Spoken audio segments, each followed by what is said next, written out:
Hello everybody, welcome back. For those of you who are just bolding through these videos, this is video 2 out of 3 for the day. As I mentioned in the previous video, I'm knocking out 3 of them back to back. This time we're going to be talking about SummerSlam. So, rolling right on through. I mean, SummerSlam was good. It wasn't like bad. I feel like there were a lot of missed opportunities. I feel like there were some things that were absolutely amazing. I feel like there were some things that were just kind of, So, some high points I'd like to bring up. First off, I did not like that they put the women's tag titles on the pre-show. I don't know why, because like normally like the tag team matches are just kind of like, I'm indifferent about them. On some days I'm really feeling like, well, let's get some good tag team action going on. On other days I'm just kind of like, fuck the Revival. But the women's tag titles, they're not being, they brought these belts in last year and they made such a huge thing about introducing these belts. I love the idea that they're cross-brand defended. I just feel like they need a little more TV time. I feel like they shouldn't be reduced to the pre-show. Personally, I feel no titles should be pushed to the pre-show, ever. But in the same note, I also feel like they should do with the women's titles, they should do with the men's titles, sorry, what they do with the women's titles. One set of tag team belts, one, and have them cross-brand defended. Everything else can just stay exactly the way it is. I dig it, but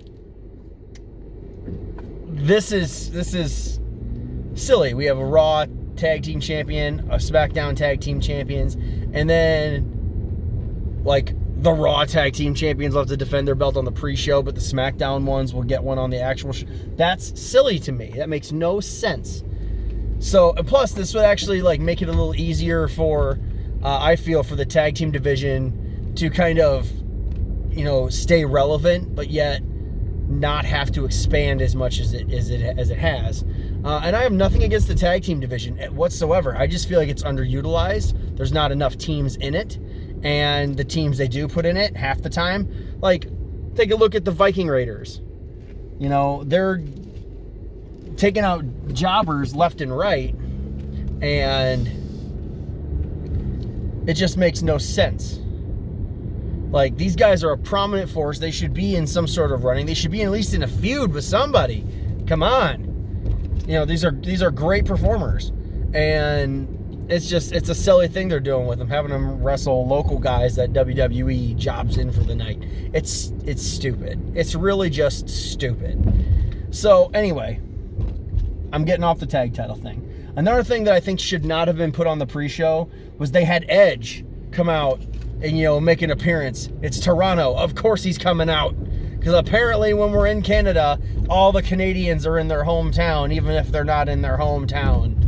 And that's silly. But, you know, if you were going to have Edge come back to do a cameo, great. Now's the time. That's a great time to do it. But on the pre-show, everybody who's a big-time wrestling fan loved Edge. Who doesn't want to see the Rated R Superstar come back? The last time he made an appearance, he got chants going on of one more match.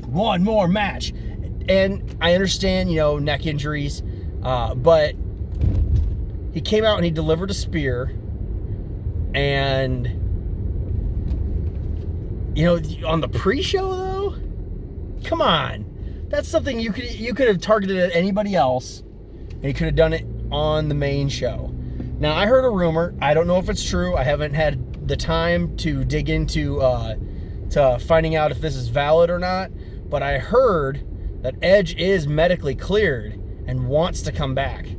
He's just trying to get into proper ring shape beforehand. I don't know if that's true or if that's just some BS I heard because, oh my God, Edge speared somebody. So I don't know. Don't take that to the bank because I don't know. Rolling on through, I had always said going into SummerSlam that I like the idea of Natty becoming a champion again. I just don't like the idea of Natty being the one to beat Becky Lynch. for her title. That I don't like. Anybody who knows me knows I'm a hardcore Becky Lynch fan, even far before she became the man. You know, I've always been a huge Becky Lynch fan, and I'll probably always be a huge Becky Lynch fan. So, if someone's going to topple her over, it's not going to be Natalya in my mind. Natalya is a phenomenal wrestler, a hell of a powerhouse, a hell of a technical powerhouse, but she just, I don't like the idea of Natty being the one to topple over Becky. Speaking of title matches that I did not like, I did like that Becky won, but I did not like that Ember did not defeat Bayley. I was ready to see Bayley get toppled over. She's been really cocky lately, which I kind of dig. I kind of dig Bayley having a little more edge to her. But I really like Ember Moon, and she's so underutilized and underappreciated. And I really thought this was her time. I was mistaken, apparently. Otherwise, the pay-per-view went really well, except for the biggest black stain, in my opinion, on SummerSlam was Kofi Kingston and Randy Orton. Now, anybody who knows me or anybody who's talked to me in the days leading up to SummerSlam knows I was 100% ready for RKO to take Kofi Kingston and put him in his place. Because for me, the magic of Kofi Kingston has worn off. His title reign has been inspiring, and it was fun in the beginning, and now it's just, for me, it's kind of whatever. It is what it is. Kofi's champ, whatever. Baby!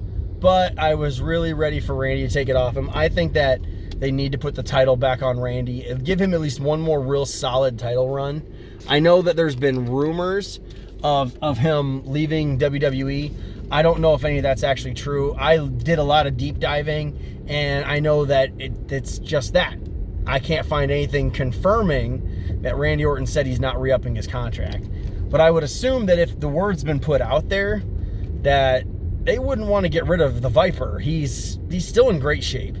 He's a phenomenal wrestler. He has a huge following. He sells merchandise like it's going out of style.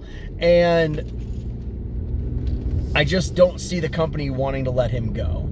So I would think that they would want to keep him happy and put another belt back on him. And on top of that, like, he's already proven that he can be a good champion. And do you really want Randy Orton's last WWE championship to be what he's like, to be the championship run he's remembered for? Like, he didn't hold it very long and then lost it to Jinder goddamn Mahal, of all people. That's ridiculous. Do you want to know why it's ridiculous? Because Jinder Mahal is ridiculous. So, that being said, they should definitely put the title back on Randy. And even if they weren't going to have that match end that way on this particular pay-per-view, you know, the way they did end the match with it being a double count out was awful.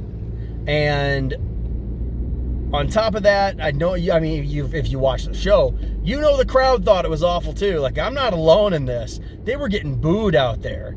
And Kofi kind of snapped a little bit and, you know, went to town on Randy because Randy was mocking Kofi and kind of trying to make a fool of him in front of his family.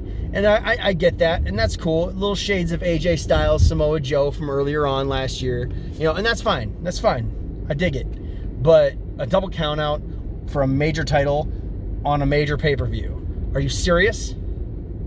That's ridiculous. Absolutely ridiculous. Absolutely.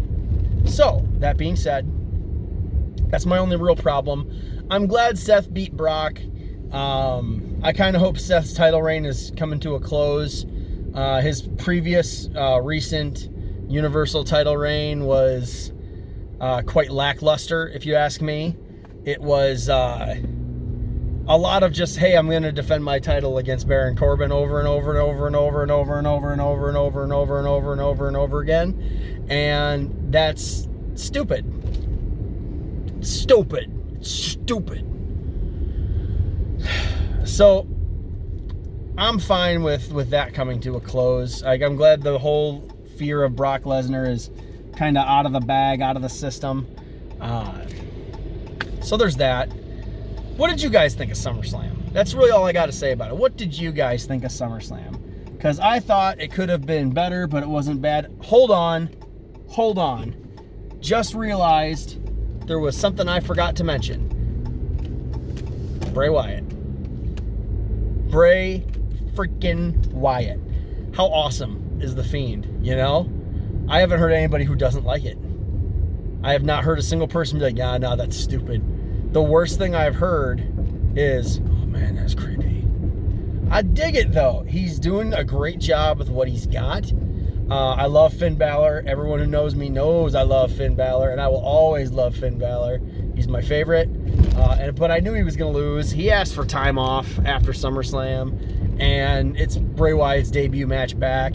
So that's pretty cool. And I like that they put Finn in all white, kind of like a semblance of purity, you know? And then, boom! Here comes this Fiend, which I hate that they're calling him that. That's such a stupid name. But here comes, this Bray Wyatt evil entity. What I'd really like to see is Bray Wyatt come back. He come back strong. He beat Finn in his first match back. I mean, yeah. And I just want to see him run a train through the WWE for the next few months. But then Finn Balor comes back from his time off as the Demon and just decimates Bray Wyatt. That would be cool. Of course, I'm going to want a push from my boy Finn, but I digress. So anyway, now that I've gotten that out of my system, what did you guys think of SummerSlam? What did you think of Bray Wyatt? What did you think of everything else? I guess that's all I really got. Yeah, I feel like I'm missing something, but maybe I'm not. And if I am, go ahead and put it in the comments. I'll do a retraction video. So anyway, as always, I've been Kurt. You've been in the car.